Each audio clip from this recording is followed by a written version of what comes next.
bonsoir à tous, bienvenue dans votre 7-8. Nous sommes le mardi 14 janvier et voici les titres. Tempête Caetano, tempête Kirk, canicule ou encore inondation. Cette année, de violents épisodes météorologiques se sont multipliés dans les Yvelines. Alors quel bilan peut-on faire de cette année? On fait le point. La 4e édition du Forum des professionnels de l'emploi et de l'insertion professionnelle se tenait aujourd'hui au Clé-sous-Bois. L'objectif, favoriser les rencontres entre les professionnels du secteur pour réduire le taux de chômage et les inégalités sur le territoire de Saint-Quentin-en-Yvelines. Et puis ce soir, la ville de Guyancourt vous donne 3 raisons d'aller voir The Evermind à la Batterie le 30 janvier à 20h30.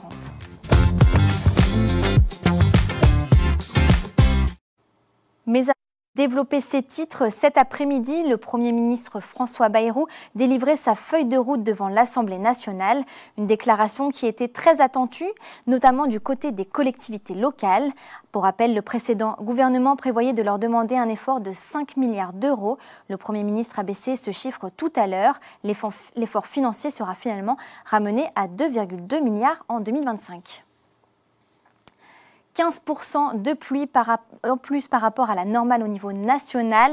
Ça ne vous a pas échappé, il a beaucoup plu en 2024. L'année figure même parmi les 10 années les plus pluvieuses à l'échelle nationale. L'Île-de-France et les Yvelines ont été particulièrement touchés. On fait le point sur cette année particulière. Beaucoup de pluie, surtout pendant les JO. L'été a été très timide. Soit il fait trop chaud, soit il fait trop froid, ou alors il y a plein de pluie. Je trouve qu'elle était plutôt pourrie parce que cet été, on n'a pas eu d'été, en fait il a plu. Ça n'a échappé à personne. L'année 2024 a été chaude et pluvieuse en Île-de-France. C'est l'année la moins ensoleillée depuis 2008 dans les Yvelines. C'est ce que révèle le bilan réalisé par les équipes de Météo France. Ce qui est tout à fait remarquable en Île-de-France, c'est que c'est l'année, c'est la région de France la plus anormalement arrosée, donc parmi toutes les régions. Quand on fait le rapport de ce qui est tombé avec ce qui tombe en moyenne climatologique, donc on a un excédent de plus 36%, et à l'échelle d'une région et à l'échelle d'une année complète, c'est tout à fait un chiffre considérable. Des températures en hausse aussi, l'Île-de-France est à plus 0,9 degrés, mais 2024 est marqué par les épisodes météorologiques, la neige à la fin du mois de novembre, mais surtout la tempête Kirk. Opérée, Météo France a relevé 73 mm de pluie, c'est l'équivalent d'un mois de précipitations. Tout à fait inhabituel en Île-de-France. On a eu vraiment une journée extrêmement pluvieuse, et même la soirée du 9 octobre, on a eu 2 ou 3 heures avec 10 mm de pluie chaque heure. Mais effectivement, il n'y a pas eu que cette journée du 9 octobre. Évidemment, c'est globalement toute l'année qui a été très arrosée. Pour le premier trimestre 2025, Météo France dresse un scénario plus doux que la normale, avec des épisodes ponctuels plus froids. Aucune prévision n'est encore faite pour les précipitations. Et justement, aujourd'hui, on connaît un de ces épisodes de froid. Ce matin, la France a connu sa matinée la plus froide depuis près de 7 ans. Et ça devrait continuer demain. Les Yvelines sont placées en vigilance jaune neige-verglas de 4h à 9h du matin. Favoriser les rencontres entre les professionnels du secteur pour réduire le taux de chômage et les inégalités sur le territoire de Saint-Quentin-en-Yvelines, c'est l'objectif du Forum des professionnels de l'emploi et de l'insertion professionnelle. La 4e édition se tenait aujourd'hui à l'espace Philippe Noiret des Clés-sous-Bois. L'événement qui se tient tous les 2 ans est organisé par la Cité des métiers de Saint-Quentin-en-Yvelines et plusieurs partenaires. Sur place, 50 exposants spécialistes de l'accompagnement dans l'emploi, la formation, l'insertion professionnelle ou encore la création d'activités. Au programme, stands, échanges et des conférences. Environ 200 visiteurs étaient attendus pour ce rendez-vous. Propos recueillis par Grégory Carnelet. Il y a 2 types de rencontres. Il y a des rencontres effectivement où l'on va essayer de proposer quelque chose au public qui est touché, mais avant tout, il est très important que les professionnels entre eux dialoguent, connaissent tous les systèmes qui sont proposés, de manière à optimiser l'ensemble de ces systèmes pour proposer à la fois l'insertion dans le domaine économique et dans le retour à l'emploi pour un certain type de population fragile. C'est de faire connaître aussi nos activités, tout simplement. Voilà, on a un petit peu, c'est comme on fait tout ce qui concerne la mobilité, C'est pour nous faire connaître. On va faire de la prescription croisée et puis échanger sur ce qui a pu avoir les nouveautés dans nos structures. Là, on a un programme qui s'appelle QPV 2030. Donc on en informe en fait ses partenaires pour qu'ils puissent relayer l'information, nous envoyer des personnes qui sont susceptibles d'être intéressées et d'être intégrées dans les dispositifs. Donc oui, c'est forcément très très intéressant.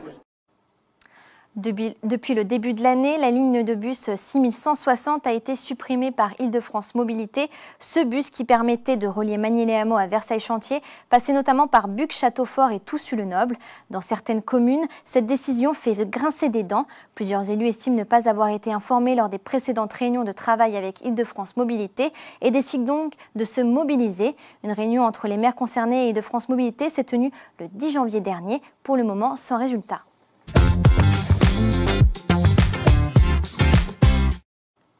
Et pour terminer ce journal, ce soir, la ville de Guyancourt vous donne 3 raisons d'aller voir The Evermind le 30 janvier à 20h30 à la Batterie. Bonjour, je suis Loïc Ledévéat, directeur artistique des Scènes de Guyancourt et je vais vous donner 3 bonnes raisons de venir voir le concert The Everminds qui aura lieu à la salle debout de la Batterie le jeudi 30 janvier 2025 à 20h30.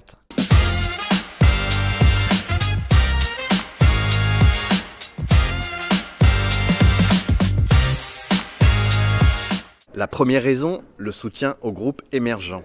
The Everminds s'est formé il y a 3 ans dans les Yvelines après avoir sorti leur premier album Colliding Space. Nous avons eu le plaisir de les avoir sur scène à la ferme de Bel-et-Bas pour notre présentation de saison 24-25. La deuxième raison, la pop californienne. Les membres de The Everminds ont passé une partie de leur vie aux États-Unis et en Angleterre et ça se ressent dans l'ADN de leur musique. Dans le premier album, on est plutôt sur un mélange pop-rock anglaise à la Blur, un zeste de rock californien à la Tom Petty et quelques tonalités plus noires à la Peter Gabriel.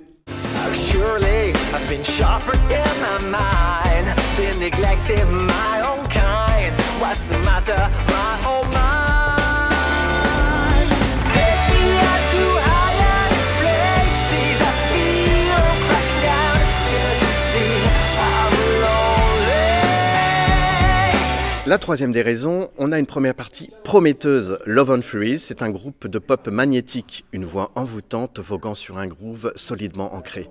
You open your eyes and then breathe in and out like every desire through your bubble of time. Take a look around you, either crossing or landing.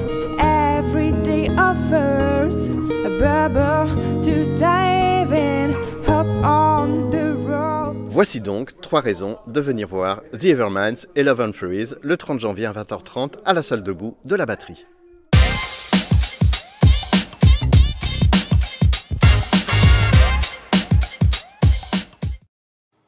Et nous, on se quitte sur cet extrait. Il reste encore quelques places pour aller voir les Nègres Marrons à Trappes ce samedi à 20h30. Le groupe sera en concert à la Meurice de Trappes.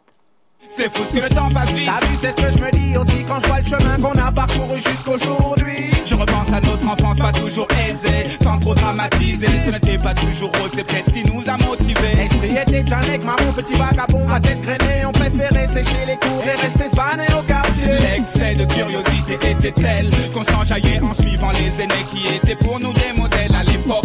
Dans les halls, les gangs, Drex, Murph, Barrois, Sobel. Ice Boy, B-Boy représente les gares Sarcelles. Je me rappelle. Voilà, c'est la fin de ce journal. Merci de l'avoir suivi. Très belle soirée sur TV78.